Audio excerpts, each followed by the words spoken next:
தென்னாடுடைய சிவனே போற்றி, எந்நாட்டவர்க்கும் இறைவா போற்றி. சிவா திருச்சிற்றம்பலம். சான்றோர் மக்களே, பெரியோர்களே, தாய்மார்களே, பக்த கொடிகளே, நம்முடைய அன்பிற்குரிய ஞானம் வரவார் திரு முத்துராமன் அவர்கள் கனடாவிலிருந்து இயக்குகிற இந்த ஏகன் அநேகன் தவக்குழு சார்பான திருவாசக நயவுரை இன்றைக்கு 30வது பதிகம், 34வது நிகழ்ச்சியாக இது தேவகோட்டையில் நம்முடைய இல்லத்தில் நடைபெறுகின்ற அரசோ நில அரங்கு ராமாயண நிகழ்ச்சியில் 27ஆம் ஆண்டு 3ஆம் நாள் காலை நிகழ்ச்சியாக நடைபெறுகிறது.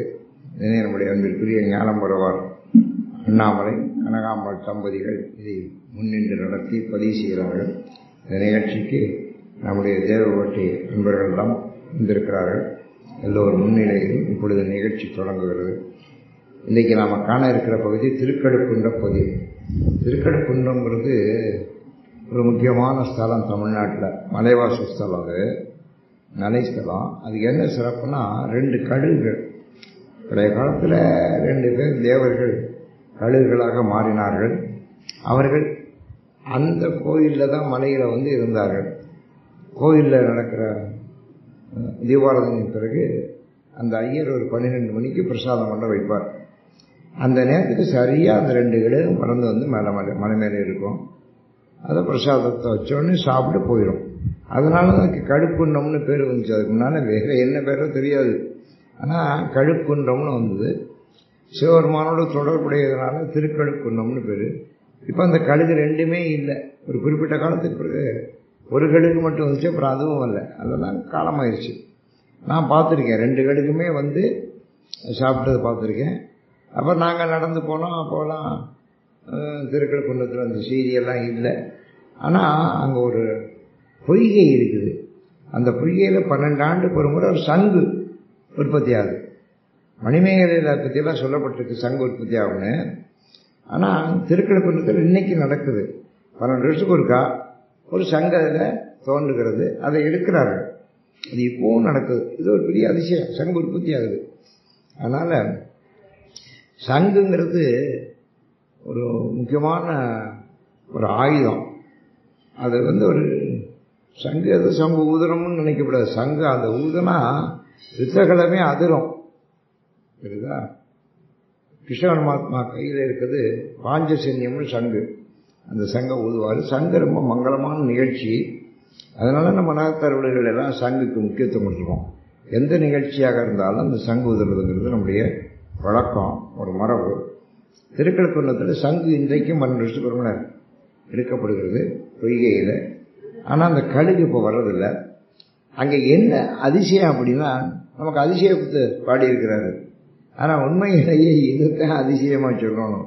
ஏன்னா திருப்பெரும்புத்துறையில் தான் சிவபெருமான் அந்தணர் வடிவத்தில் குருவாக இருந்து அவருக்கு ஓம் நமசிவாய ஓம் நமசிவாய என்ற அந்த மந்திரத்தை உபதேசம் செய்தார். தன்னை ஒரு அந்தணனாக வெளிப்படையாக காணும்படியாக, கண்ணுக்கு காணும்படியாக காட்சி கொடுத்தார். அது குருவாக காட்சி கொடுத்தார். அவர் குரு இருந்த மரம் தான் இன்றைக்கு குருந்த மரம் என்று சொல்லப்படுகிறது. இந்த குருந்த மரமெல்லாம் இப்போ அழிஞ்சு போச்சு. ஆனால் அதனுடைய படிவத்தை அப்படியே கல்லாலை செதுக்கி வைத்திருக்கிறார்கள். அதுக்கெல்லாம் மாணிக்கவாசகர் உபதேசம் செய்கிற காட்சியை நாம் திருப்பெருந்துறைக்கு போகலாம். திருப்பெருந்துறைக்கு இப்போ இருக்கக்கூடிய ஆவுடையார் கோயில் அறந்தாங்கி பக்கத்தில் நான் பல முறை போய் அங்கே தரிசனம் பண்ணியிருக்கேன். ரொம்ப காலத்துக்கு முன்னாலே போய் தரிசனம் பண்ணியிருக்கேன். பல முறை நாங்கள் அங்கே போய் திருவாசகமே பாடியிருக்கிறோம். அது ஒரு உன்னதமான கோயில். அங்கே சிவபெருமான் குதிரையிலே வந்தார். அந்த குதிரையில் தான் மதுரைக்கும் வந்தார். அதெல்லாம் பாட்டில் பதிவு செய்திருக்கிறார். அந்த குதிரைக்கு கீழே இருக்கிற ரொம்ப விசேஷம். அதை தவிர அங்கே அம்பாள் இருக்குது. அந்த அம்பாளுக்கு அவளை நம்ம பார்ப்போம்னா ஜன்னல் வழியாக தான் பார்க்கலாம். அந்த ஜன்னல் வழியாக கொஞ்சம் முன்னால் இருந்தோம்னா அந்த இடத்துல உட்காந்து நம்ம தியானம் பண்ணி அந்த அம்பாட்டையும் சுவாமிகிட்டையும் மாணிக்கவாசகத்தையும் என்ன கேட்குறோமோ அது நடக்கும். என்ன கேட்குறோமோ அது நடக்கும். நான் ஐரோப்பாவுக்கு போகிறதுக்கு முன்னால் அங்கே தான் போனேன். அந்த இடத்துல உட்காந்து தரிசனம் பண்ணிவிட்டு நான் ஐரோப்பாவுக்கு போகிறேன், அதுக்கு நீங்கள் அனுக்கிரகம் பண்ணணும் அப்படின்னு கேட்டு வந்தேன். நான் கேட்டு வந்த மறுநாளே எனக்கு எல்லாம் வந்துருச்சு, சாவெல்லாம் வந்துருச்சு, எல்லாம் ஏற்பாடாகிருச்சு மறுநாளே. அப்போ எவ்வளோ வேகமாக அது நடக்குது பற்றியில. அதனால் சில இடத்துக்கு அந்த அருட்சக்தி உண்டு. இன்னும் கொஞ்ச நாள் பிரச்சனை இந்த இடத்துக்கே வந்துடும். நம்ம எல்லாம் கோயில் கட்டி இந்த ராமாயணம்லாம் படிக்க ஆரம்பிச்சோம். ராமாயணம் இப்போவே பிடிக்க ஆரம்பிச்சிடும். அப்போ இந்த இடத்துக்கே அந்த அருட்சக்தி வந்துடும். அதை நம்ம பெருக்கணும், அருட்சக்தியை நம்ம பெருக்கணும். கடை வைக்கிறோம், பொருட்சக்தி பெருகுது. கோயில் கட்டுறோம், அருட்சக்தி பெருகிறது. அதை கொண்டாடுகிற போது அந்த அருட்சக்தியை நமக்கு வெளிப்படும். அப்படி வெளிப்பட்டதை நான் உணர்ந்திருக்கிறேன்.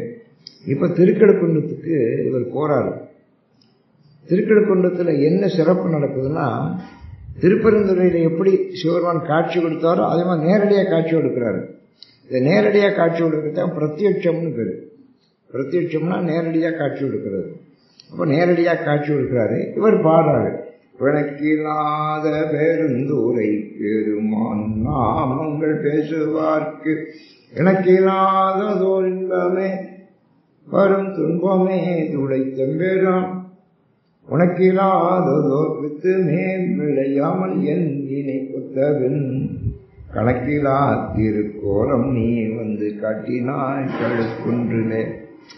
இந்த கணக்கிலா திருக்கோலம் நீ வந்து காட்டினாய் கழுக்குன்றிலே அப்படிங்கிற அந்த வரி திருப்பி திருப்பி எல்லா பாட்டிலையும் வரும். கடைசி வரியா அதான் எல்லா பாட்டுக்கும் கடைசி வரி. இதில் என்ன சொல்றாரு, திருப்பெருந்துறையில் அவர் ஆட்கொண்டாரு, குருவா வந்தாரு, உபதேசம் பண்ணாரு. அந்த ஒரு கோலம் தான் அவருக்கு அங்கே கிடைச்சது. அந்த ஒரு கோலம் தான் கிடைச்சது. ஆனால் திருக்கழுக்குன்றத்தில் என்ன, கணக்கிலா திருக்கோலம் நீ வந்து காட்டினாய் கழுக்குன்றி. அதனாலதான் பதிவு செய்யறாரு. அந்த உருவத்திலேயே இங்கேயே வந்திருந்தாருன்னா அது பதிவு செய்ய வேண்டிய அவசியமே கிடையாது. அதே தானே இங்க. ஆனா அதை இங்கேங்கிறது முக்கியத்துவம் இல்லை. கணக்கிலா திருக்கோலம் நீ வந்து காட்டினாய் கழுக்குன்றி. திருக்கழுக்குன்றில எவ்வளவு கோலம் நீ காட்டின. அங்க ஒரு கோலம் தான். என்ன கோலம்? குரு. இங்கே குரு மட்டுமல்ல, பலவிதமான கோலங்கள்ல காட்டியிருக்கிறாரு. அந்த கோலங்களையெல்லாம் நமக்கு ஒரு சொல்லலை. இப்போ நீங்கள் கோலம் முறிய அங்கே இந்த கண்ணூரில் வெள்ளிப்பட்ட ராமநாமத்துக்கு ராமானுஜில் போவோம். அந்த ஆட்சி தினம் உங்களுக்கு கோலம் போடும். அந்த கோலத்தை நாங்கள் கார்லேருந்து இறங்கி அந்த கோலத்தை பார்த்து ரசிச்சுட்டு அதுக்கப்புறம் தான் போவோம். சில பேர் ஃபோட்டோ எடுப்போம். அவ்வளோ நல்லா அந்த ஆட்சி கோலம் போடும். ஒவ்வொரு நாளும் கோலம் போடும். ஏன்னா நாங்கள் பார்க்குறோம் ரசிக்கிறோம் அப்படிங்கிறதுல அவங்க ஒவ்வொரு நாளும் கோலம் போடுவார். அந்த கோலம் முக்கியம். ஒவ்வொரு நாளும் ஒரு கோலம் போடுவார். அது மாதிரி இவர் எத்தனை நாள் தங்கினாரு தெரியாது. அவர் என்ன கோலம் காட்டினாரு தெரியாது. ஆனால் கோலம் காட்டின இடம் இன்னைக்கு அங்கே இருக்கு. அந்த இடத்துலயே நாங்கள் சாமியை தரிசனம் பண்ணிட்டு அந்த இடத்துல நாங்கள் சாமசம் பண்ணி அந்த இடத்துல உட்காந்து நாங்கள் திருவாசம் முடித்தோம். அதை அங்கே ஒரு பெரியவர் இருக்க தாமோதரன், அவர் வீட்டில் எங்களுக்கு வரவேற்று பூஜாரமெல்லாம் பண்ணி சாப்பாடு போட்டார். அருமையாக பாடுவார். இந்த நூற்றாண்டில் ஒரு மிகப்பெரிய தவசி. திருவாசகத்தை ரொம்ப பரப்பியிருக்காரு. அவர் திருவாசகம் படிக்கிறாருன்னா 15,000 பேர் மக்கள் வருவார்கள். அந்த காலத்தில் நம்ம கிருபானந்தவாரியை பேசுகிறாருன்னா 1000 பேர் வருவார்கள். ஆனால் இவர் பாடுறாருன்னா 15,000 பேர் வருவார். எந்தெந்த ஊர்லேருந்து வருவார்கள். அதெல்லாம் ஒரு பேர். அவர் தான் எங்களை வேறு வீட்டு பூஜாரம் பண்ணி சாப்பாடு போட்டு அவரே வந்து அந்த அந்த இடத்துல வந்து பாடினார், தொடங்கி வச்சார். அவர் 2 பாட்டு பாடினார். அப்புறம் நாங்கள் பாடினோம். இந்த இடத்துல தான் அவருக்கு கோலம் காட்டியது என்று அவர் சொன்னார். அந்த இடத்துலயே நாங்கள் பாடணும். அதான் நம்ம பிரதானம். அதனால் இப்போ இந்த இடம் இருக்குது. நான் உட்காந்து இங்கே ராமாயணம் சொல்கிறேன்.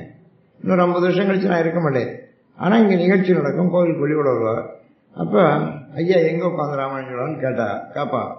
இந்த இடத்துல இந்த இடத்துல தொட்டு கும்பிட்டு போவா. சரிதா? எந்த இடம்? ராமன் போயிட்டேன் காட்டுக்குள்ளே போய் எங்கெங்கோ தங்கினேன் மரத்தடிகளில். பரதன் வந்தேன். எங்கள் ராமன் எங்கே படுத்திருந்தேன் அப்படின்னு கேட்டார். இந்த இடத்துல தான் படுத்திருந்தேன் அப்படின்னு. அப்புறம் அந்த இடத்துல படுத்தேன், கல்லுலேயும் முள்ளுலையும். அதுக்கப்புறம் என்ன சாப்பிட்டானே, இந்த காயை சாப்பிட்டேன், இந்த கனியை சாப்பிட்டேன். உடனே அந்த கனியை பறித்து சாப்பிட்டேன். இங்கே எந்த இடத்துல நான் ஜடாமொழி தரிச்சேன்னே, இந்த இடத்துல இந்த மரத்தில் ஆலமரத்தை தான் ஒடித்தேன்.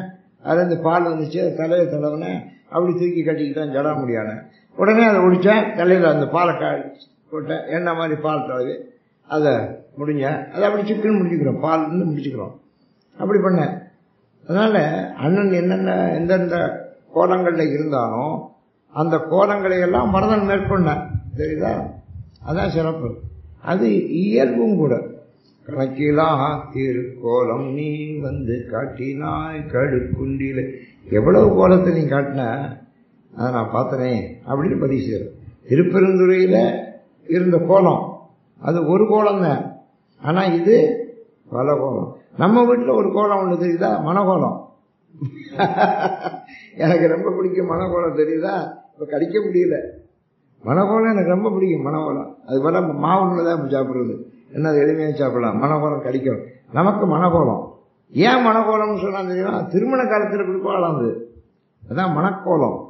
மனக்கோலம் தான் மனகோலம்னு வந்து மனக்கோலம் அந்த காலத்தில் அதை கொடுப்பாரு. இப்படி கோலம்ங்கிறது ஒரு மங்களகரமான ஒரு செய்தி. அதனால நம்ம வீட்டுக்கு முன்னால் எழுந்த உடனே கோலம் போடுறோம். பிணக்கில்லாத பெருந்துரை பெருமான் உண்ணாமங்கள் பேசுவார்க்கு. பிணக்கில்லாத பெருந்துரை. பெருந்துறையில் ஒரு பிணக்கும் கிடையாதான். சில ஊருக்கு போனால் சண்டை தான். சில ஊருக்கே போகக்கூடாது. போனால் அங்கே சண்டை போடுறதுக்குன்னு காத்துக்கிட்டு இருப்பேன். சில வீட்டுக்கு போனால் சண்டை, சில ஊருக்கு போனால் சண்டை, சில நாட்டுக்கு போனால் சண்டை. இப்போ சைனாவும் இந்தியாவும் இன்னும் சண்டை போடுறதுக்கு தான் தயாராக இருக்கேன். சண்டைக்கு தயாராக இருக்கேன். அதனால சில இடங்கள்ல அந்த சண்டை நடக்கும், சில இடங்கள்ல சமாதானம் நடக்கும். குருட்சேத்திரம் எவ்வளவு பெரிய யுத்தம் நடந்தது. குருட்சேத்திரம்னா சேத்திரம். கஷேத்திரம்னா தண்ணி தீர்த்தம் இருக்க இடம். எவ்வளவு பெரிய தீர்த்தம் அங்கே இருக்கு. அங்கே போய் பார்த்தா மயில் கணக்காக இருக்கு அந்த தீர்த்தம். லட்சம் பேர் ஒரே நேரத்தில் நீராடலாம். அவ்வளோ வசதி விடு. குருட்சேத்திரம் குரு கட்டினது. அது குரு தான் அந்த பரம்பரையில் முக்கியமானவன். அதனால தான் அவர்களுக்கு குருகுலம்னு பேர் வந்துச்சு. அதுலேருந்து வந்தவர்கள் தான் கௌரவர்கள். குருலேருந்து வந்தது தான் கௌரவர்கள். ஒரு தொடர்புக்கு சொல்றேன். அது குருட்சேத்திரம் ஒரு கஷேத்திரம். சரியா? ரொம்ப ஆன்மீகமான ஸ்தலம். கடைசியாக என்னாச்சு? அங்கதான் யுத்தம் நடந்தது. பாரத போர் 18 நாள் அங்கதான் நடந்தது. எவ்வளவு பேர் செத்தான் தெரியுமா? இவன் பக்கம் 7 அக்ரோனி, அவன் பக்கம் 11 அக்ரோனி. 18 அக்ரோனி சேனை செத்தான். 18 நாள்ல 18 அக்ரோனி சேனை. ஒரு அக்ரோனிங்கிறது 2.25 லட்சம் பேர் அந்த காலத்துல. 2.25 லட்சம் பேர். அது மாதிரி யானை குதிரை அவ்வளவு செத்த. யானை குதிரை மனுஷன் பெரிய அழிவு ஏற்பட்டது. அது ஒரு பாரத போர் பழைய காலத்து. அதனாலதான் பாரதம்னு பேரு. ஆனா கஷேத்திரம்னு பேர் வச்சேன். அங்க பெரிய சண்டை வந்துச்சு. இது கணக்கிலா திருக்கோலம் நீ வந்து காட்டினாய் கழுக்குண்டிலே. ஆனா எங்க காட்டினான்னு போத பிணக்கில்லாத பெருந்துரை பெருமான் நான் மங்கள் பேசுவார். பிணக்கில்லாத பெருந்துரைங்கிறாரு. சண்டையே வராத பெருந்துரை திருப்பெருந்துரை. அங்க ஒருத்தரும் சண்டை ஓட்டுக்க மாட்டான். ஒரு களவாணி கிடையாது, ஒரு திருட்டு பயம் கிடையாது, ஒரு பொய் பித்தலாட்டம் கிடையாது. நம்ம போய் சாப்பிட்றோம். சாப்பிட்டு ஒரு ஹோட்டலில் அப்பா அவங்க சொன்னா நீ 15 ரூபா தருவாங்க. இல்லைப்பா நான் 10 ரூபாய்க்கு தான் அங்கே சாப்பிட்டேன். சரி 10 ரூபாய்க்கு தரு, அவ்வளோதான். அதப்படி நீ 15 ரூபாய்க்கு சாப்பிட்டு 10 ரூபாய்க்கு சண்டை போடுவேன் 10 பேர். நம்ம பிணக்கில்லாத பெருந்துரை. பெருந்துரைக்கு என்ன சிறப்புனா பிணக்கே கிடையாது, சண்டையே கிடையாது, கருத்து வேறுபாடே கிடையாது. அப்படி ஒரு ஊர் நீங்க பார்க்க முடியுமா? சில ஊருக்கு போனால் ஏகப்பட்ட பேர் சண்டைக்கு வருவேன். நம்ம எதையோ ஒன்று ஒரு தப்பு பண்ணிட்டோம்னு வச்சுக்கோங்க, ஒரு 50 பேர் கூட்டிடுவேன். ஒரு கார் போகுது, ஒரு ஆக்சிடென்ட் ஆகிடுச்சுன்னா 500 பேர் கூட்டிடுவேன். போட மாட்டேன். அது பிணக்கு. சில ஊர்களில் அடிவட்டா போச்சு. சரிப்பா அவரை விடப்பா, அவர் செட்டியார் 200 ரூபா, கார்காரன் டிரைவர் அடிச்சுட்டேன், சரி பரவாயில்ல பாதையை விடுங்க. பிணக்கு பண்ண மாட்டாங்க. அதான் பெரிய ஆச்சரியம். நாங்கள் ராமேஸ்வரத்துக்கு காசிக்கு போகிறோம், காரில் போகிறோம். எழுதியிருக்கேன் ராமேஸ்வரம் காசி காரில் பயணம்னு. நீங்கள் படிச்சேன்னா அதை தெரியும். நாங்கள் போயிட்டுருக்கோம். எங்கள் கார் மத்திய பிரதேசத்தில் போய் நிற்கிது. எத்தனை மணிக்கு நிற்கிது? 11 மணிக்கு நிற்கிது. ஏன்னா எனக்கு முன்னால் வண்டியாக நிற்கிதுங்க. 1000 வண்டி நிற்கிது காரு. நாங்கள் என்னன்னு கேட்டால் ஒரு பையனை ஒருத்தன் கார்காரன் டிரைவர் அடிச்சு போட்டேன். அவ்வளோதான். ஒரு காரம் பூரா 1000 பேர் மத்திய பிரதேச காட்டுக்குள்ள 1000 பேர்லாம் கூட்ட முடியாது. 1000 பேர் கூட்டிட்டேன். அவன் காரணம் அடிச்சு விட்டேன். எத்தனை மணிக்கு? 11 மணிக்கு அடிச்சு விட்டேன். நாங்களும் உட்காந்து பார்க்குற மத்தியானம் சாப்பாடு செஞ்சு சாப்பிட்டோம். நாங்கள் போக வேண்டிய தூரம் நெடுந்தொலைவிற்கு காட்டுக்குள்ளே போகணும். ஆனால் ஒரு 4 மணி வரைக்கும் வண்டி விடலைங்க. எனக்கு பெரிய வேதனையாக போச்சு. நம்ம எப்போ போய் நம்ம சேர்றது? காட்டுக்குள்ளே மாட்டிக்கிட்டீங்க. காட்டுக்குள்ளே நிற்கக்கூடாது, இப்படிதான் பிணக்கு. அதனால் அப்போ நான் என்ன செஞ்சேன், அதை ஓட்டிகிட்டு வந்தார் பாலசுப்ரமணியன் நண்பர். அவங்க ஆட்சி தான், அவங்க தகப்பனா தாயார் தான் மீனாட்சி ஆச்சு. 100 வயசு தான் காலமானாங்க. அவங்களுக்காகத்தான் நாங்கள் போய்கிட்டு இருக்கோம். அவங்க தான் 2 ராமேஸ்வரம் காசி நடைப்பயணத்தை பார்த்துட்டு நம்ம அந்த வழியாக போய் எல்லா இடமும் தரிசனம் பண்ணோம்னு எங்கிட்ட கேட்டுக்கிட்டாங்க. அதுக்காக நான் கூட்டிகிட்டு போனோம். 2 காரில் போனோம். அது தையல் நாயகியும் வந்தா, அவங்க ஒரு காரில் வந்தா, நாங்கள் ஒரு காரில் போனோம். 2 கார் போகுது. எங்கள் 2 கார் நிற்கிது. மணி 4 ஆச்சு. 11 மணிக்கு நின்னது. எனக்கே பயம் வந்துருச்சு. இப்போ 4 மணி நேரம், இப்போ நமக்கு 5 மணி நேரம் போயிடுச்சு. இனி நம்ம எப்படி போய் இந்த பெரிய காட்டை நம்ம கடந்து நம்ம தங்குற இடத்துக்கு போகிறது அப்படின்னு எனக்கு சந்தேகம் வந்துச்சு. அப்புறம் தான் சொன்னேன் பாலசுப்ரமணியத்தை பார்த்து, பாலசுப்ரமணியம், இந்த நம்ம வேல் எப்போதும் மேலே மாட்டியிருக்கோம். அந்த வேல் நம்ம நாலூரில் வச்சுருக்கோம். அந்த வேலுக்கு இப்போ அபிஷேகம் பண்ணுவோம், அபிஷேக சாமான்லாம் எடுங்காது. உடனே பன்னீரெல்லாம் எடுத்தார். பன்னீர்லாம் அபிஷேகம் பண்ணி தீப சாமான் தந்தார். அது தீபம் காட்டினேங்க. நான் தீபம் தான் காட்டிக்கிருந்தேன், கார் புறப்பட்டுச்சுங்க. எல்லா காரும் நான் தீபம் தான் காட்டினேன், கார் புறப்பட்டு. அவ்வளவு நேரம் நின்ன காரு நான் அபிஷேகம் பண்ணி தீபம் காட்டணும்னு புறப்பட்டுச்சு. நாங்கள் வேலை நம்பி தான் போவோம். அப்புறம் தான் வேலுக்கு பூஜை போட்டேன், தீபம் காட்டினேன். வேலுக்கு வைக்கிற சாமான் எல்லாம் நைவேத்திய சாமான் வச்சு தீபம் காட்டினேன். தீபம் தான் காட்டினேன், கார் புறப்பட்டுச்சு. எல்லாருக்கும் ஆச்சரியம். அப்போ பாலசுப்ரமணியம் கேட்டாரு, என்னங்க வேலுக்கு இவ்வளவு மகத்துவம் உண்டான்னு நான் கேட்டார். அவர் ஏதோ வேல் உச்சத்துக்கு போகிறோம்னு தான் அவர் நினச்சாரு. ஆனால் இந்த வேல் அதுக்கு பூஜை போட்ட உடனே கிளம்பிச்சுங்க காரு. அவ்வளோ நேரம் காத்துக்கின்றது. அப்போ தான் அவர் பிரத்யட்சமாக பார்த்தாரு, இந்த வேலுக்கு ஒரு மகிமை உண்டு அப்படின்னு நினச்சா. அவர் நம்பினார்.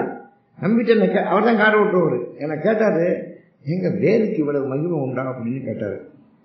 ஆமான்னு சொன்னேன். அவர் மனசுக்குள்ளேயே வச்சுக்கிருந்தாரு. அப்புறம் நாங்கள் எல்லாம் தரிசனம் பண்ணிட்டு காரைக்குடி மெட்ராஸுக்கு அவங்க வீட்டுக்கு வந்துட்டோம். அங்கேருந்து புறப்பட்டது காரு. அங்கேருந்து நாங்கள் வந்துட்டோம்.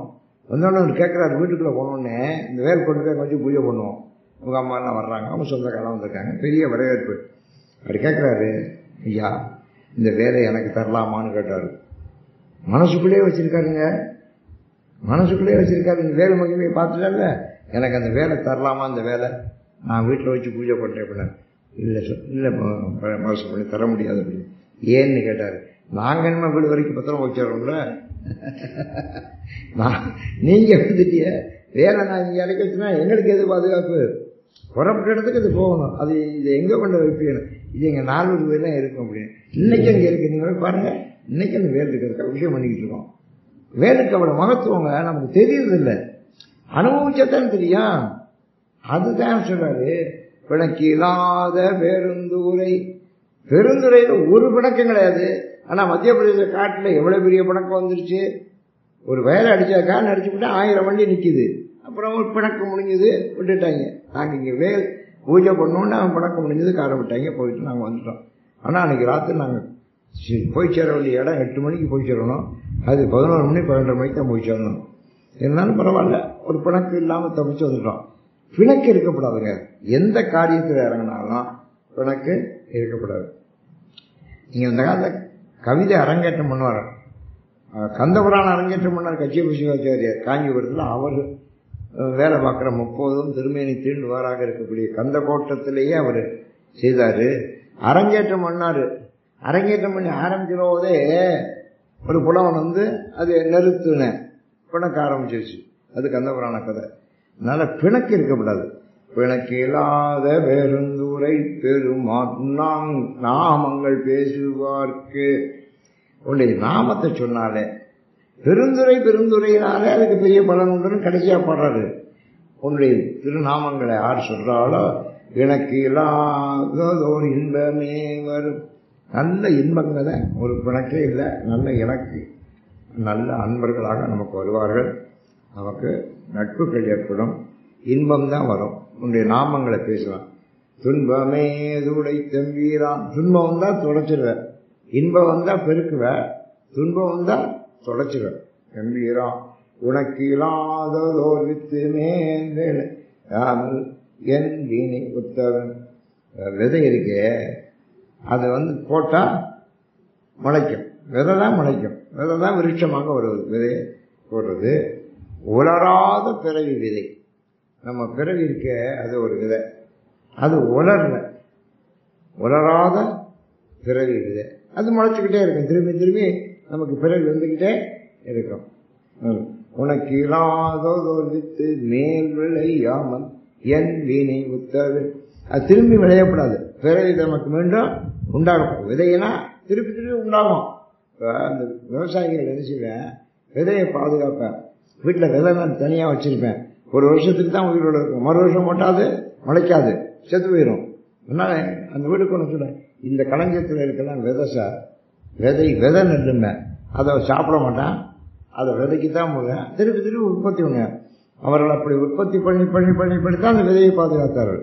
இப்போ ரொம்ப பழைய காலத்து விதையெல்லாம் செத்து போயிட்டு விட்டுட்டேன். இப்போ புதுசு புதுசாக கண்டுபிடிச்சி பல விதைகள் வந்துருச்சு. ஆனால் நமக்கு பிறவிங்கிற விதை இருக்கு. அந்த பிறவிங்கிற விதையை அவர் என்ன செய்கிறாரு, விளையாமல் முளைக்காமல் நமக்கு பாதுகாக்க. இனிமேல் பிறவி வேணாம். பிறவி எப்போ போகும் தெரியுமா? நம்ம பாவம் செஞ்சாலும் பிறவி உண்டு, புண்ணியம் செஞ்சாலும் பிறவி உண்டு. அதையும் தெரிஞ்சுக்கொண்டீங்க. பாவம் செஞ்சாலும் பிறவி உண்டு, புண்ணியம் செஞ்சாலும் பிறவி உண்டு. எப்போ பிறவி நீங்கும் அப்படின்னா, இந்த பாவ புண்ணியம் ரெண்டும் நீங்கிடணும். பாவமும் நீங்கிடணும், புண்ணியமும் நீங்கிடணும். ரெண்டு நீங்கிறாதான் நமக்கு பிறவி வராது. அது சொல்ல பாருங்க, வித்து உனக்கு இல்லாததோர் வித்து மேற் விளையாமல் என் வினை ஒத்தாவின். என் வினை என்ன விலை? நல்வினை தீவினை ரெண்டு ஒத்து போகணும். நல்வினை செஞ்சா புண்ணியம், தீவினை செஞ்சா பாவம். இந்த ரெண்டும் ஒத்து போகணும். அப்படின்னா தான் நமக்கு நல்வினை தீவினை ரெண்டும் கிடையாது. அதனால நமக்கு பாவ புண்ணியங்கள் கிடையாது, ரெண்டு சமமாகணும். இந்த ரெண்டு சமமானத்தை நாம் பிறவி கிடையாது. இப்போ புண்ணியம் அதிகமாக இருந்துச்சு, நம்ம திரும்பி ஒரு புண்ணியமான பிறவியை பெறுவோம். பாவம் ரொம்ப பண்ணியிருந்தா பாவமான பிறவியை நாம் அடைவோம். இந்த ரெண்டு சமமானா பிறவி கிடையாது. அதனால சொல்றது விதை அது முளைக்காம இருக்கணும். அப்படி பண்ணிட்டா நீ பிறவி வினை. எனக்கு நல்வினையும் கிடையாது, தீவினையும் கிடையாது. ஒத்தவின் என்ன சொல்றது, என் வினை ஒத்தவின். நம்ம வினை ஒத்து போவோம். அப்படி ஒத்து பேலன்ஸுங்கிற பாருங்க. தலாசனை நெருக்கிற போது இங்கே கல் வச்சிருக்கேன், அந்த பக்கத்தில் நம்ம சாமானை வைக்கிறேன். என்ன பார்க்குறேன், சரியாக தட்டு சாமமாக இருக்கான்னு பார்க்குறேன். எல்லாரும் பண்ணுவோம். அந்த தட்டு சமமாகணும். அதுதான் நல்வினையும் தீவினையும் சமமாகணும். ஒத்தவின் நல்வினை தீவினை ஒத்தவின். கணக்கிலா திருக்கோலம் நீ வந்து காட்டினாய் கழுப்புள்ளிலே. திருக்கழுப்புள்ளத்தில் நீ எப்போ வந்து காட்டின, என்னுடைய வினைகள் ரெண்டும் சமமான பிற்பாடு இனிமே எனக்கு பிறவி இல்லை என்று அந்த விதை, பிறவி விதை அழிஞ்ச பிற்பாடு, பிறவி விதை அழியணும். அப்புறம் நமக்கு நல்வினை தீவினை சமமாகணும். புத்தவன் அந்த நேரத்தில் நீ வந்து எனக்கு இங்கே காட்டினாய். நீங்கள் நமக்கு வாழ்க்கையில் தெரியுங்க, எப்போ நமக்கு நல்ல நேரம் வந்திருக்கு அப்படிங்கிற நம்ம வாழ்க்கையிலே தெரிஞ்சுக்கலாம். நேற்று இந்த ஒரு ஆட்சிக்கும் சுற்றியாக இருக்கும், ஃபர்ஸ்ட் ப்ரைஸ் செகண்ட் ப்ரைஸ் கிடைக்கிது பார்த்தீங்களா, கணவன் மனைவிக்கும். அப்போ என்னாச்சு, அவங்களுக்கு ஒரு நல்ல நேரம் வந்துருச்சுன்னு அர்த்தம். அது காட்டுவார், அதுதான் காட்லைன்னு சொல்றது. இதை நம்ம புரிஞ்சுக்கிற சக்தி நமக்கு இருக்கணும். புட்டு நேர்பட மன்சு மந்த பெரும் பெருந்துரை பெரும் வித்தனை சட்ட நேர்வள வந்திலாத சளக்கனேன் உனை சார்ந்திலேன் சிட்டனே சிவலோகனே சிறுநாயினும் கடையாயம் கட்டனேனையும் அற்கொள்வான் வந்து காட்டினாய் கழுக்குண்டிலே விட்டு நேர்வள மண் சுமந்த பெருந்துரை பெரும் வித்த. மண்ணை சுமந்தானே யாருக்காக? வந்திக்காக. மதுரையில் ஒரு ஸ்தலத்தில் நடந்தது இந்த ஸ்தலத்தில் சொல்லப்படும், இந்த ஸ்தலத்தில் நடந்தது இன்னொரு ஸ்தலத்தில் சொல்லப்படும். சிவருமா ஒரு இடத்துல செய்த சாதனையை இன்னொரு இடத்துல சொல்லப்படும். அது ஒரு மரபு. பிட்டு எங்க பிட்டுக்கு மண் சுமந்தாரு, பிட்டு நேர்பட மண் சுமந்தன்னு சொன்னாரு. ஏன் அது என்ன புட்டு நேர்பட மண் சுமந்தான்னு? அந்த புட்டு சாப்பிட்டார்ல, அந்த கணக்கு நேரம்ல அவர் புட்டு சாப்பிட்டாரு. நீ எனக்கு அவர் என்ன வந்திக்கிட்ட வந்தாரு. வந்திக்குன்னு ஒரு பாகத்தை உடைச்சி வச்சிருக்காங்க. அந்த பாகத்தை அடைக்கணும். தண்ணி பெரிய வருது வைகையில். இவளுக்கு துணை கிடையாது, கல்யாணமே ஆகாதவ, 80 வயசுக்கு மேற்பட்டவ. எனக்கு ஆள் இல்லைங்கிற ஒரு சிவருமான் கூலி ஆளாக வர்றாரு. தலையில கூடையை கவுத்து கொடுக்குங்க. வேலை பக்கம் வர்றவங்க கூடையை நிறுத்திக்கிட்டு வருவேன். இவர் கூடையை கவுத்து போட்டு தூங்க போடுற மாதிரி வர்றாரு. கூடையை கவுத்து போட்டு வர்றாரு. என்னை கூலி கொடுத்து வேலை கொள்வார் உண்டோன்னு கேட்டுக்கிட்டு வேற வர்றாரு. அவன் இருக்க வீதியில் அவன் இவருக்கு தான் காத்துக்கிட்டு இருக்கா. வந்துட்டாரு. வந்தவொடனே அப்பா அந்த வேலைப்பா நீ வந்தா நான் ஒன்றா தனியானப்பா எனக்கு நீ என் பங்கை நீ அடைக்கிறியா அப்படின்னு கேட்குற. அதெல்லாம் அடைக்கிறேன். நீ என்ன கூலி இவர் நீ என்ன கூலி தருத அப்படிங்கிற. இவர் கூலி செய்கிறது மாதிரியே வரல, கூலிக்கிற மாதிரியே வரல. ஆனால் நீ எனக்கு என்ன கூலி நான் புட்டு தாப்பா அவிச்சு விற்கிறேன், எனக்கு வேறு வழி இல்லை, பிராப்தம் கிடையாதுப்பா, அதை வச்சு தான் நான் சாப்பிட்றேன், நான் புட்டை வச்சு கொடுக்குறேன், உனக்கு நான் புட்டு கூலியாக தர்றேன். ஆனால் ஒன்று, நான் அந்த புட்டு முழுசாக வருது வர விற்கிற போது அதை விற்றுருவேன், அதான் எனக்கு சாப்பாடு, வயிற்று சாப்பாடுக்கு. இந்த உதிர்ந்து போது ஒரு புட்டு அதெல்லாம் எனக்கு விற்க முடியாது, அதை உனக்கு கூலியாக தர்றேன், நீனும் சாப்பிடலாம் ஆச்சு, எனக்கு நட்டம் இல்லாமல் ஆச்சு. அதனால் அதை புட்டு அவிச்சோ இந்த உதிர்ந்த புட்டை நீ கூலியாக வாங்கி சாப்பிட்டியா? அம்மா ரொம்ப சந்தோஷமா, நீ முழு புட்டு கொடுத்தாலும் நான் உதிர்த்து தானே சாப்பிடணும், எனக்கு அந்த வேலை மிச்சமில்ல, எனக்கு அந்த வேலை மிச்சம், நீ செஞ்சது ரொம்ப சௌரியம், அதனால் உதிர்ந்த விட்டே நான் சாப்பிட்றேன் அப்படின்னா உடனே சரி நான் அவிச்சா முதல் தட்டு தள்ளுறா எல்லா புட்டும் உதிர்ந்துருக்கு. அவளை விட்டும் அவர் சொல்ல என்னம்மா அப்படி, அப்பா நீ ரொம்ப அதிர்ஷ்டக்காரப்பா, ஒரு தட்டு பூரா புட்டு பூரா உதிர்ந்து வச்சு, சரி சாப்பிடும், சரி அதுவும் நல்லதான் கொண்டா, நீ ரெண்டாவது விட்டா போய் ரெண்டாவது விட முதல் புட்டு காலி பண்ணிட்டாரு, ரெண்டாவது தட்டை வச்சு அதை பார்க்குறா அதுவும் உதிர்ந்து போயிருக்கு. அவ்வளோ என்னப்பா அது, நீ ரொம்ப அதிர்ஷ்டக்காரனா இருக்கா, எனக்கு நான் ரொம்ப துரதிருஷ்டசாலி இருக்கு, இன்னைக்கு நமக்கு வியாபாரம் இப்படி ஆகுது, படுத்து போச்சு, இந்த சாப்பிடு எல்லாத்தையும். ஒரு 4 தட்டை வச்சா 4 தட்டும் உதிர்ந்து வச்சு, அவ்வளோதான் அவனுக்கு கேபிட்டல், அவ்வளோதான் முதல் முடிஞ்சு வச்சு. மாவு பூரா விட்ட வச்சுட்டா எல்லாம் உதிர்ந்து வச்சு, இந்த நீனே சாப்பிடு பரவாயில்ல அப்படின்னு அவன் சாப்பிட்டான். ரொம்ப திருப்தியாக இருக்குமா, ரொம்ப நல்லா இருக்கு புட்டு, ரொம்ப நல்லா இருக்கு, அதனால நான் வேலைக்கு போவா போப்பா, அதுக்கு தான் நான் புட்டு கொடுத்துருக்கேன். அங்கே போய் வேலை பார்க்கலவேன், அங்கே போய் ஆடுறான் ஓடுறான், தண்ணியில் குதிக்கிறான், விளையாடுறேன், அந்த பங்கு மட்டும் அப்படி தண்ணி வெளியே ஓடிக்கிட்டு இருக்கு. ராஜா வந்துட்டாரு, மேஸ்திரியை பார்த்துக்க, என்னப்பா இந்த இடத்துல தண்ணி ஓடிக்கிட்டு இருக்குதா அடைக்கல. இந்த வந்தி வயசானவர்கள் அவளுக்கு யாரப்பா வேலைக்கு வந்திருக்கான், அங்கே நிற்கிறான் தடியன், அவன் தடியனா சிவனும் அப்படி நிற்கிறாரு, அவன் நிற்கிறான்னு விளையாடிக்கிறான், அடிக்கணுமா அடிக்கணும்.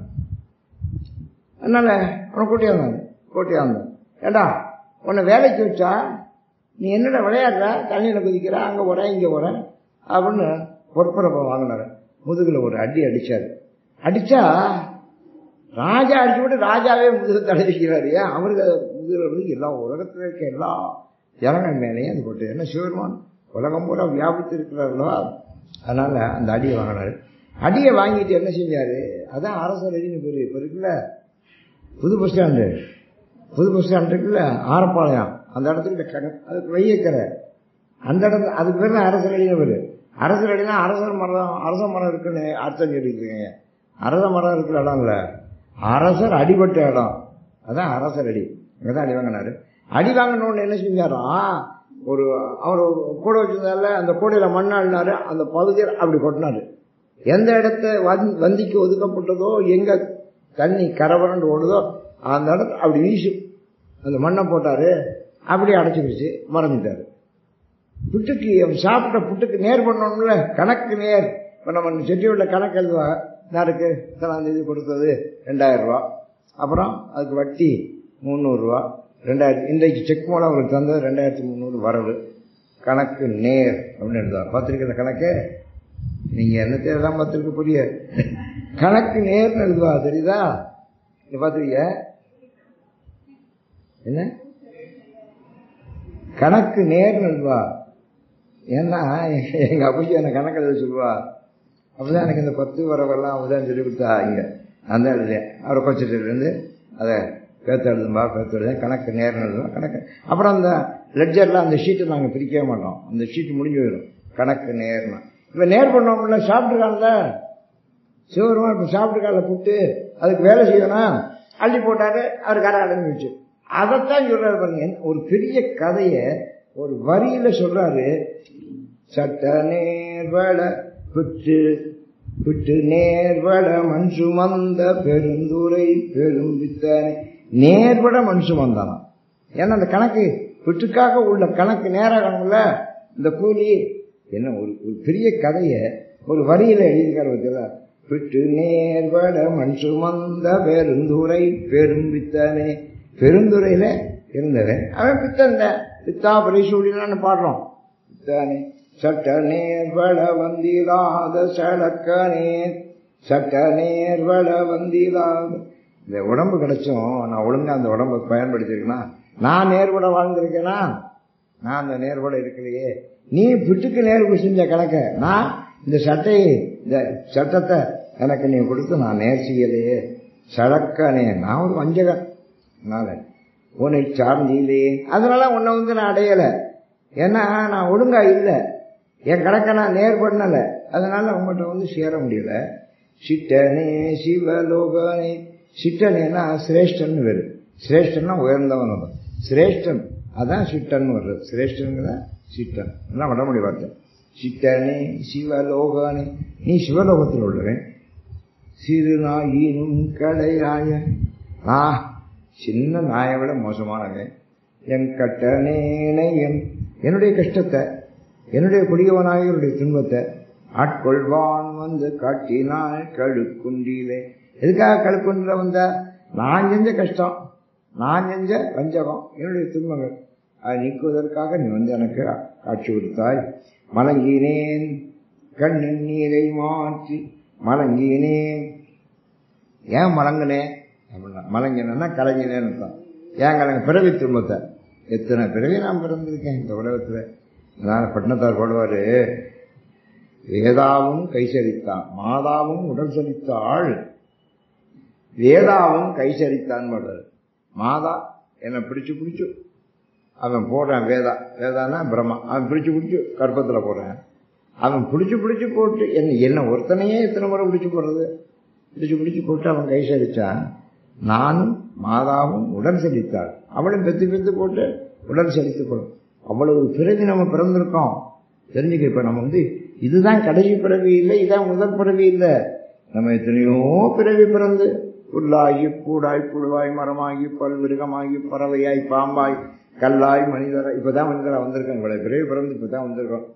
இந்த பிறவியை நம்ம ஒழுங்கா பயன்படுத்துறேன்னா அடுத்த வேலை திரும்பியும் கழுதையா பிறப்போம், நாயா பிறப்போம், குரங்கா பிறப்போம்.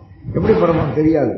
அதனால நீங்க வாழ்த்து 100 ஆண்டு வாழ்க்கை வாழ்த்து நோக்கம்னா 100 ஆண்டு வாழ்ந்தா 2 பிறவி ஓடி போயிடும். இல்லாட்டா இன்னும் 2 பிறவி நம்ம எடுக்கணும் அந்த வயசுக்குள்ள. அதனால சிட்டனே சிவலோகனே சிறு நாயினும் கடையாயம் கட்டனேனையும் கொள்வான். கட்டனேன்னா நான் ஒரு வஞ்சகன், நான் ஒரு கொடியவன். என்னுடைய தவறுகளை நீக்கி என்னை கஷ்டங்களிலிருந்து வெளிப்படுத்தி ஆட்கொள்வான். என்னை ஆட்கொண்டு வந்து காட்டினான் கழுக்குண்டியிலே. திருக்கழுக்குண்டத்தில் நீ வந்த நோக்கம் என்ன? என்னுடைய கஷ்டங்களை நீக்கிறதுக்காக நீ இங்கே ஆட்கொண்டாய். மலங்கினேன் கண்ணின் நீரை மாற்றி, மலங்கினேன்னா நான் கலங்கினேன் தான்.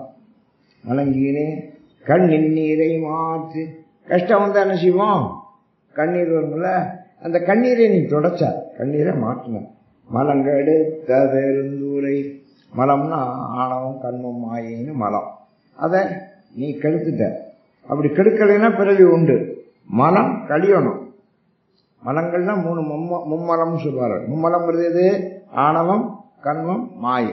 இந்த 3ஐயும் நீ கெடுத்த. பெருந்தூரை விளங்கினேன் வினை கேடனே, விளங்கினேன் நான் விளங்கிட்டேன், வினை கேடனே வினையெல்லாம் கெட்டு போச்சு. இனிமேல் விளைவது அறிஞ்சேன். இனிமே என்ன நடக்கும் எனக்கு தெரியாது. வினையெல்லாம் கெட்டு போச்சு, ஆனா இனி என்ன நடக்கும் எனக்கு தெரியாது. இலங்குகின்ற நின் சேவடிகள் 2 வைப்பிடம் இந்தியே கலங்கினேன். இலங்குகின்ற நின் சேவடிகள், உன்னுடைய திருவடி இருக்குல்ல, அந்த திருவடியை வணங்குறது தானே நம்முடைய பேருன்னு நான் எல்லா பாட்டையும் பாடியிருக்காரு. உன்னுடைய திருவடியை நான் அடையணும், திருவடியை நான் வணங்கணும். இலங்குகின்ற நின் சேவடிகள் 2 வைப்பிடம் இந்தியே. இந்த 2ஐயும் உனக்கு வைக்கிறதுக்கு இடம் இல்லை. கலங்கினே எங்க வைக்கணும்? என் தலையில வைக்கணும். நான் அதுக்கு தகுந்த புண்ணியம் செய்யலை, அதனால கலங்கினே. நீ வைக்கிறதுக்கு இடம் இல்லாம நீ தயங்குற. நீ வைக்கும்படியாக நான் இந்த தலையை என்னுடைய பிறவியை நான் மாற்றிக்கொள்ளல. அதனால 2 வைப்பிடம் இன்றியே. 2 சில பேர் நம்மளோட சாமான் கொண்டாந்தாக்கா இது எங்க வைக்கன்னு கேட்பேன். ஓகேவா? சிலிண்டர் கொண்டாடுறேன், இது எங்க வைக்க அப்படின்னு கேட்பேன். ஒரு மூட்டை தூக்கிட்டு வரேன், இது எங்க வைக்க. இந்த மாதிரி ஷீட் கொண்டு வரேன், எங்க வைக்கணும், வைக்கிறதுக்கு இடம் வேணும். இரண்டும் வைப்பிடம் இன்றியே கலங்கினேன். வைக்கிறதுக்கு நீ கை உன்னுடைய கால் ரெண்டு தயாரா இருக்கு வைக்கிறதுக்கு. ஆனா எங்கிட்ட அதுக்கு இடம் இல்லை. என் தலையில வைக்கணும். என் தலை அவ்வளவு புண்ணியத்தை பண்ணலையே. வைப்பிடம் இன்றியே கலங்கினேன், கலங்காமலே வந்து காட்டினாய் கடுக்குன்றிலே. உனக்கு ஒன்றும் கலக்கம் இல்லை, நான் தான் கலங்கினேன். அவனுக்கு ஒன்றும் கலக்கம் கிடையாது. நீ கடுக்குன்றிலே உன்னுடைய காட்சியை நீ எனக்கு கொடுத்தாங்க. பூனோனோ அதோர் அன்பு பூண்டு பொருந்தி நாள் தோறும் போற்றவும். பூனோனோ அதோர் அன்பு பூண்டு பொருந்தி நாள் தோறும் போற்றவும். நல்ல மெய்யன்பர்கள், சீரடியார்கள், பல அடியார்கள், அவங்க என்ன செய்வாங்க?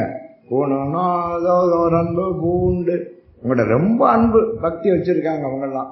இந்த சீரடியார்கள் உங்களுக்கு ஏற்கனவே சொல்லியிருக்கல, பல அடியார்கள். அடியார்கள் 3 வகை. ஒன்று அடியார்கள், 2வது பல அடியார்கள், 3வது சீரடியார்கள். அவங்கெல்லாம் என்ன செய்தாங்க? அவங்க ரொம்ப அன்பு போட்டுட்டாங்க, ரொம்ப பக்தி வச்சுட்டாங்க. பொருந்தி நாள் தோறும் போற்றவும். எப்படி தினமும் உன்னை வணங்குறாங்க, உன்னை போற்றுகிறார்கள். ஆனா நான் என்ன செய்தேன்? நானோ நாணம் எய்தி. நான் எனக்கு நாணம் தான், வெக்கமா இருக்கு. ஏன் வெக்கமா இருக்கு? அவங்கெல்லாம் அவளை போட்டுக்கிறார்கள், நான் உன்னை வணங்கவும் இல்லை, ஒண்ணும் இல்லை. நானோ நாணம் எய்தி.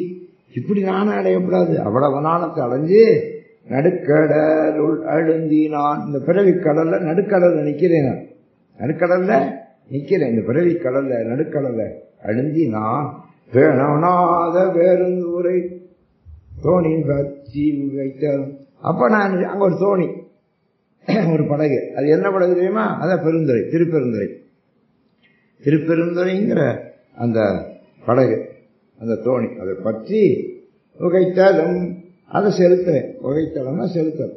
அந்த பெருந்துறைங்கிற படகை பற்றி அதில் உட்காந்து நான் செலுத்துறேன். செலுத்துறதுனால காணோனா திருக்கோலம் நீ வந்து காட்டினாய் கடுக்குண்டிலே. அந்த படகை செலுத்துறேன். எது திருப்பெருந்துறைங்கிறத படகா சொல்றாரு. அந்த படகுல உட்கார்ந்தேன், நீ அங்க வந்து என்ன காட்சி கொடுத்த.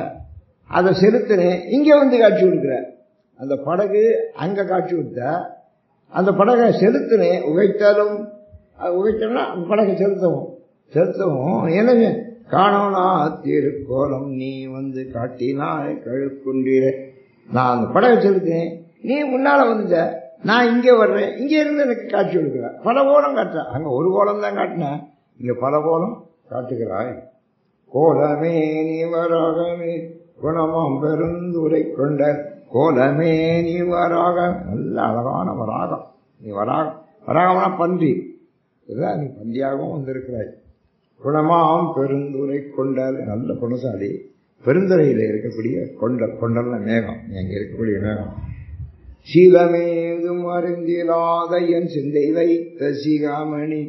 எனக்கு ஒரு சீலம் கிடையாது. சீலம்னா ஒழுக்கம்னு அர்த்தம். மனிதர்களுக்கு ஒழுக்கம் முக்கியம். எனக்கு ஒரு ஒழுக்கம் கிடையாது, சீலமே கிடையாது. அதனால சீலமேதும் அறிந்திலா, எனக்கு தெரியவே தெரியாது. நான் ஒழுக்கமா இருக்கேங்கிறது இல்லை, ஒழுக்கம்னா என்னன்னே தெரியாது. அப்படி இருக்கிற என் சிந்தை வைத்த சிகாமணி. என் சிந்தையில வந்து நீ உட்கார்ந்துட்டிய. சிந்தைக்குள்ள போறது ரொம்ப கஷ்டம். மேலப்படலாம், மேலப்படுறதுக்கு இருதயத்தில் பட முடியுமோ?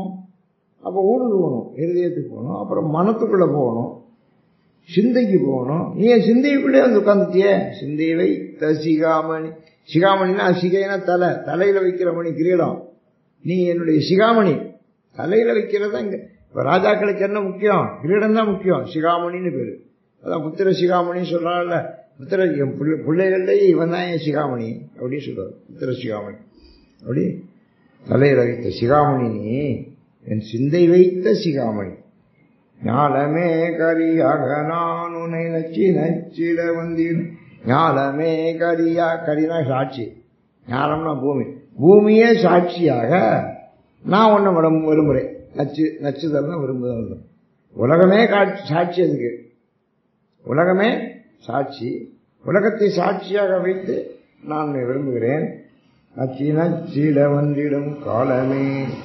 நீந்த காலம், கால தத்துவம் நீந்த. ஞானமே சாட்சியாக வைத்து உன்னை நான் நச்சுகிறேன். அதுக்கு காலமே நீந்த காலம். அதனால காலமே உன்னை ஓத காட்டினாய் கழுக்குண்டிலே. உன்னை நான் ஓதனேன், உன்னை போற்றினேன், உன்னை வணங்கினேன், நீ எனக்கு காட்சி எடுத்தால் திருக்கழுக்குண்டு. வேதமில்லோதோர் கற்பழித்த பெருந்தோரை பெருவெள்ளமே. வேதமில்லாதோர் கற்பழி, வேதம்னா வேறுபாடு, வேறுபாடு இல்லாத கற்பனை கல்வின்னு அர்த்தம். வேறுபாடு இல்லாத கல்வியை, ஞான கல்வியை எனக்கு அளித்த பெருந்துரை பெரு வெள்ளமே. பெருந்துறையில நீ பெரிய வெள்ளமா வந்த, சாதாரணமா வரல, ஒரு பெரிய வெள்ளம். என்ன வெள்ளம்? ஞான வெள்ளம். அதனால எனக்கு என்ன செய்த, வேறுபாடு இல்லாத ஒரு ஞானத்தை, இந்த கல்வியை எனக்கு நீ கொடுத்த. கல்வி கொடுக்கணுங்க, ரொம்ப முக்கியம் கல்வி. கல்வி இல்லைன்னா ஒரு பிரயோஜனம் இல்லை. அது ஞான கல்வி கொடுத்தா அது ரொம்ப விசேஷம். சாதாரண பள்ளிக்கூடத்தில் படித்தா கல்வி. இதுவே வசிஷ்டர், வியாசர், இது மாதிரி பெரிய மகான்கள், வால்மீகி, அவங்க ஆசிரமத்தில் நம்ம படித்தோம்னா அது ஞான கல்வின்னு போயிடும். இப்போ டேராடூன்னு ஒரு ஊர் இருக்குது இமாச்சல் பிரதேசத்தில். அங்கே ஒரு பள்ளிக்கூடம் டூன் ஸ்கூல்னு வருது. அந்த டூன் ஸ்கூலில் படிக்கிறவன் பூரா மந்திரியாக வந்துடுவேன், இந்தியாவுடைய செயலாளராக வந்துடுவேன், வெளிநாட்டுக்கு தூதராக வந்துடுவேன். அவ்வளவு கல்வி அங்கே கொடுக்குறேன். டூன் ஸ்கூல் சொல்கிறேன், I am Doon student, I am Doon student அப்படின்னா. டூன் ஸ்டூடெண்ட் அங்கே படிக்கிறது ஒரு பெரிய வாய்ப்பு, சரிதா? அது மாதிரி ஞான கல்வி நீ எனக்கு கொடுத்த. அங்கே கொடுக்குறவெல்லாம் லௌகிக கல்வி, மந்திரியாக வந்துடலாம், செக்ரட்டரியாக வந்துடலாம், இஎஃப்எஸ்ஸாக வரலாம், ஐஆர்எஸ்ஸாக வரலாம், ஐஏஎஸ்ஸாக வரலாம், எல்லாம் வெளிநாட்டு தூதர்களாக போயிடுவாங்க. அவங்க அந்த அங்கே நடக்கிற கல்வியே ஒரு தனிக்கல்வி. அதனால டூன் ஸ்டூடெண்ட் அப்படின்னா. டூன் தான் நம்ம தமிழ்நாட்டில் வந்து அந்த காலத்தில், ஆனால் 50 வருஷமா லவ்டேல் ஸ்கூலுங்க. லவ்டேல்னு கொடைக்கானல் ஒரு ஸ்கூல் இருக்கு, அங்கே படித்தா ரொம்ப பெரிய பிரமாதம். டூன் ஸ்கூல் சமமாக உள்ள ஸ்கூல், எல்லாம் பிரிட்டிஷ்காரங்க நடத்துனது. அதனால சொல்றேன், வேதம் இல்லாதோர் கற்பழித்த பெருந்துரை பெருவெள்ளமே. வேதமில்லாத, வேறுபாடு இல்லாத ஒரு நல்ல கல்வியை, எனக்கு ஞான கல்வியை கொடுத்த பெருவெள்ளமே. ஏதமே பல பேச நீ ஏதினார் மனம் என் செய்தாய். ஏதமே பல பேச, உலகம் என்னை ரொம்ப கேவலமாக பேசுறேன். இப்போ அப்படித்தான், நம்ம நல்ல காரியம் செஞ்சாலும் 10 பேர் நம்மளை திட்டுவேன். நம்ம நல்ல காரியம் செய்வோம், அப்போ 2 பேர் நம்மளை திட்டுவேன். ஏன்? பொறாம. ஏதமே பல பேச, குறைபாடு தான் பேசுவேன், நல்லது பேச மாட்டேன், குறையத்தான் பேசுவேன். ஏதமே பல பேச நீ என்னை ஏதிலார் மூலம் என் செய்தாய். என்னை ஏதிலார்கள், எனக்கு வேண்டாதவன், என்னை வெறுக்கிறவன், என்னுடைய பெயர்கள், அவங்க எல்லாம் என்னை குறை பேசுறான்ல, நீ என்னையா செஞ்சா? அவங்க போய் நீ என்ன செஞ்ச? அவன் வாயை அடைச்சியா? அவனுக்கு தொண்டனை கொடுத்தியா? அதுலேருந்து என்னை காப்பாத்தினா? ஏதிலார் மூலம் என் செய்தாய்.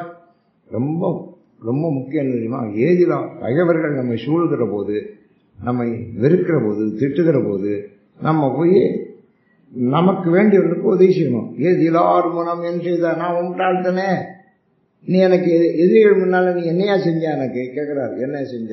செய்யணும். ஏதிலார் மூலம் என் செய்தாய். சாதல் சாதல் பொல்லாமை ஏற்ற தனிச்சரண் சரணாமனா. சாதல் சாதல், பிறக்கிறது, வணங்குறது, திரும்பி பிறக்கிறது, இறக்கிறது, பிறக்கிறது, இதான் சாதல். சாதல் திரும்பி சாதல் அர்த்தம். சாதல் அப்புறம் பிறக்கிறது, அப்புறம் சாதல். சாதல் சாதல் பொல்லாமை அற்ற, அது வேண்டாம் எனக்கு, அது ரொம்ப பொல்லாது. சும்மா பிறந்து பிறந்து சிறந்து பிறந்து இறந்து பிறந்து அப்படியே நமக்கு அது வேண்டாம். புனரபி ஜனனம் புனரபி மரணம் வரு. புனரபி ஜனனம் புனரபி மரணம், அதான் கீதை. புனரபி ஜனனம் பிறக்கிறோம், புனரபி மரணம் போயிடும், அப்புறம் திரும்பி புனரபி ஜனனம் புனரபி மரணம். இதான் என்ன, நமக்கு என்ன வேலை? இப்போ நமக்கு இன்னைக்கு மீட்டிங் நடத்துகிறோம், பேசுகிறோம், சாப்பிட்றோம், போகிறோம், இதெல்லாம் நம்ம வேலை இல்லை. நமக்கு என்ன வேலை தெரியுமா? ஒரே வேலை தான், பிறக்கிறது இறக்கிறது, பிறக்கிறது இறக்கிறது. நம்ம இடையில செய்கிற வேலைலாம் கணக்கில் சேராது. மொத்தமாக என்னடா செய்கிற? பிறந்திருக்கேன். நீ என்னடா செய்ய போற? சாக போகிறேன். அப்புறம் என்ன செய்ய போற? பிறக்க போகிறேன். அப்புறம் என்ன செய்ய போற? ஒரே வேலை தாங்க. புனரபி ஜனனம் புனரபி மரணம். அதில் செய்கிறதெல்லாம் உனக்கு கணக்கில் சேராது. இப்போ நம்ம செய்கிறோமே, ஒன்றும் கணக்கில் சேராது. பிறந்தியா இறந்தியா பிறந்தியா, அதான் சாதல் சாதல் பொல்லாமை அற்ற. அது ரொம்ப பொல்லாத விஷயம். சாகிறது அப்புறம் பிறக்கிறது அப்புறம் சாகிறது, ரொம்ப பொல்லாத விஷயம். அந்த பொல்லாமையற்ற தனிச்சரண் சரணாமனம். இனிமே அதுக்கு வேண்டாம், இந்த பொல்லாமை எனக்கு வேண்டாம். அதனால உன்னுடைய சரணையே, சரணா திருவடின்னு, அதே சரணம், அதே நான் அடைக்கலமா வந்து அடைகிறேன். இந்த சரணாகதி அடைகிறேன். காதலா உனை ஓத நீ வந்து காட்டினாய் கழுக்குண்டிலே. எனக்கு சாதல் வேண்டாம், பிறப்பு வேண்டாம் அப்படின்னு நான் என்ன செஞ்சேன், உன்னையே சரணாக அடைஞ்சேன். அந்த காதல்னால நீ என்ன செஞ்ச, என்னை ஏற்றுக்கொண்ட. அதனால திருக்கழுக்குன்றத்துக்கு வந்துட்டேன். நான் திருக்கழுக்குன்றத்துக்கு போறேன் படகுல, நீ அங்கே வந்துட்ட. வந்து காட்டினாய் கழுக்குண்டிலே. உன்னை நீ வந்து உருவத்தை காட்டினா எத்தனை போலாம். கடைசி பாட்டு 10வது. இயக்கிமார் 64 வரை.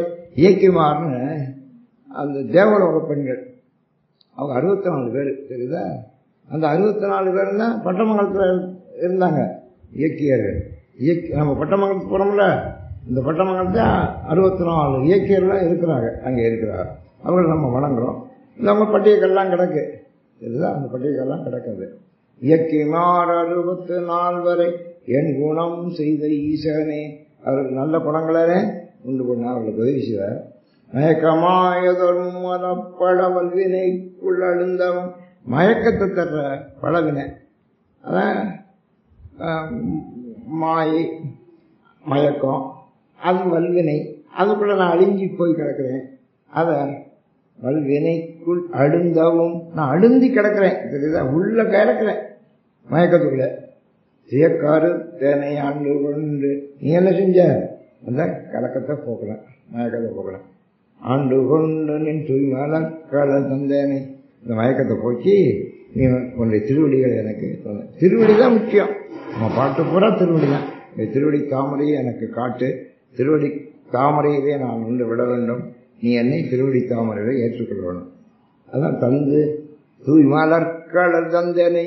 இந்த திருவடிகளை தந்து என்னை கயக்க வைத்ததோர் கயக்க வைத்தடியாருமுனே வந்து காட்டினான் கழுக்குண்டிலே. என்னுடைய கயக்கத்தை கலக்கத்தை எல்லாம் நீக்கி நீ என்னை காப்பாற்றினா, என்னை ஏற்றுக்கொண்டாய். திருக்கழுக்குன்றத்திலே ஒரு அருமையான பல கோல காட்சிகளை தந்தாய் என்று அவர் நிறைச்சார். நான் திருப்பெருந்துறையிலே குரு உபதேசம் செய்கிற